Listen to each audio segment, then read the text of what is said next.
Okay, it's a beautiful day out. Kind of following on from my video yesterday. I'm just going to keep these in relatively short snippets. Just a moment. Got the dog out with me today, so she's roaming around. If you can see her there. Our Labrador Kira, very spoiled girl. But anyway, too nice out. Take a quick break away from work. Just thought I'd want to keep some short snippets going on the YouTube channel for Dawn's thing. I want to talk a little bit about solar today. It seemed appropriate because it's a beautiful sunny day, and as you can see in the background there, that blue is absolutely spectacular. Very few clouds in the sky, and it's just a perfect day, really. Temperatures are great, and really kind of, looking forward to spending the whole day inside working, which is really annoying on a Tuesday. But anyway, work to live, right? One of the things that we will be touching on in the hopefully not too distant future is a little more on our solar plans. Just a minute. Kira, come on, come here. When we got the land down in Tennessee, we knew that power was going to be a little bit of a problem because of the length of the road and the fact that the power lines kind of stop a wee way up. So we reached out to the local county and got a quote from them or an estimate at least, to see what it was going to cost to get power to our grid power to our property. And they came back with basically $10,000 so to get the power lines down, and that's a pretty good chunk of change. And the reality of that is that that's $10,000 just to get the poles down to your property, get all the cables and things laid and all the rest of it, which is fine. I don't begrudge that.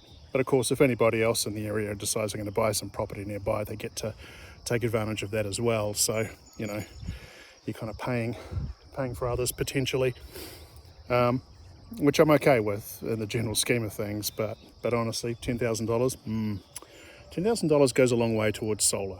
So hello, looks like we might have a little friend joining us.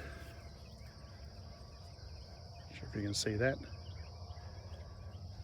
One of the ducks has decided to come out and be all adventurous.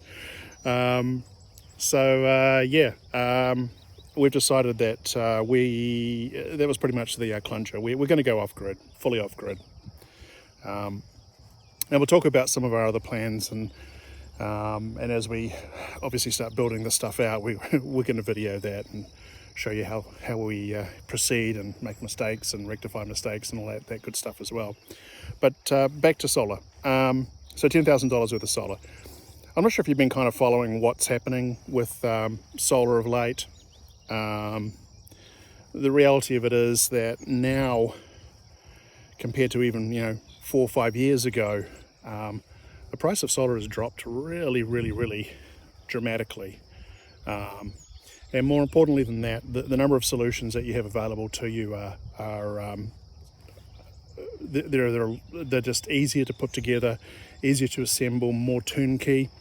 And the analogy to this is really, kind of what happened with the personal computer industry when it started out. It was a bit of a weird science for a lot of people, but as time went on, everyday people pretty much kind of picked up what could actually be achieved by building your own components, bringing in your own components, assembling your own units, and all that kind of stuff, and prices dropped as a result. And we're kind of seeing that now with solar power and the sheer volume of options that are actually available out there. But ultimately, just to give you a rough guide, the average house in the United States, at least, will generally consume somewhere around about 45 to 50 kilowatt hours of power a day. This obviously varies depending on how many people you have in the household and high use appliances and all that kind of stuff. But basically that's a rough guide. We measure ours. We're not a particularly clean energy household here. We've got a family of 5, so we are pulling an average of about 60 kilowatt hours a day of use. And there are peaks and troughs to that as well. You have good days and bad days. Just a minute. Kira, come on. Good girl. But anyway, back to the point. What does $10,000 get you in terms of solar?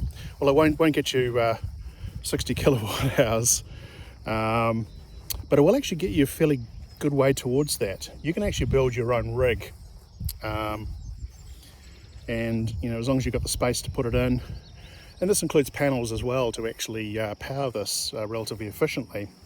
You can actually easily put together a 20 kilowatt hour system, and if you shopped around a little bit, you could probably put together a 25 or even 30 kilowatt system for that kind of money, or not far off it. And honestly, yeah, very talky this morning. Good boy. Honestly, when it comes down to it, we would rather invest the money in our own power. The way things are looking at the moment, with rampant inflation and problems with power generation and all the other doom and gloom, it's kind of coming through the radar, depending on who you speak to, degrees of doom and gloom. Being masters and mistresses of your own destiny is a very attractive proposition. I'm just coming back against the sun, so there's a little bit of reflection there, sorry. $10,000 sounds like a lot of money. I think it's a good investment, and that's certainly where we're going to go initially, because we would have spent $10,000 on power poles, and then we would still have had to pay the utilities company on top of that. So it's just like, bugger it, we're just going to do it ourselves. So yeah, I'll talk a little bit more about this and go into some of the design elements as we proceed at pace towards moving to Tennessee, to raw land and all the development that goes on with it. Yeah, just wanted to kind of touch on solar, and I'll get into some of the nitty gritty and what have you that makes us up further down the line, because obviously I've had to do quite a bit of research on this in a short time, and bound to make our mistakes, and we'll see how that actually pans out. What I could be saying could just turn out to be a complete crock of shit, but hey, whatever. Anyway, nice day out. I needed a break from sitting in my chair, doing my IT job and working for the man, and a breath of fresh air is always a nice thing. So I'll attempt to kind of keep these things up. Thought of the morning, really related to this, is around energy independence. It may not be for everybody, but the reality of it is this. We had some recent storms come through. In our area at least, there were at least 8,000 households out of power, and I think a little further north they had some even bigger storms, and there were over 25,000 people without power. This is not to say that storms can't disrupt your own setup and rig, but having said that, you are entirely reliant on these utility companies basically coming in and fixing your stuff, and you just have to wait patiently while the stuff gets fixed. The alternative is taking control of your destiny to a degree, looking at options that maybe you had considered but had kind of put aside as being too expensive a few years ago, revisiting those, and maybe making some reassessments. Even if it's nothing more than putting in a solution that's a backup, something that actually provides you peace of mind, for your freezers and things. You really need to kind of consider that seriously. If I was a betting man, I would be saying that the world is going to be dramatically different, even from the difference that is now, in the next few years, if not sooner. So again, my advice, for what it's worth, would be don't hold back. Strike while the iron's hot. Start looking at options. Start looking at resiliency. Even doing something like buying yourself a turnkey Blue Eddy solar generator or EcoFlow if you're that way inclined. They're relatively plug and play. It's an expensive option, but it's a good way of getting into it. And it's a lot easier to use. Just look at alternatives to what you currently have. Because when the SHTF shit hits the fan,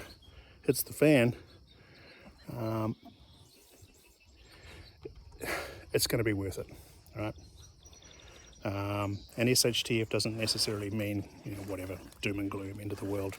It just means a really, really tight situation. Power generation in this case becomes a little unruly. You can rest easy knowing that you actually have invested a little bit of time and money and intellect into providing a backup solution for your needs. So anyway, that's all I wanted to say on this one. 10 minutes and we'll call it that. And kia ora everyone, hope you have a great day.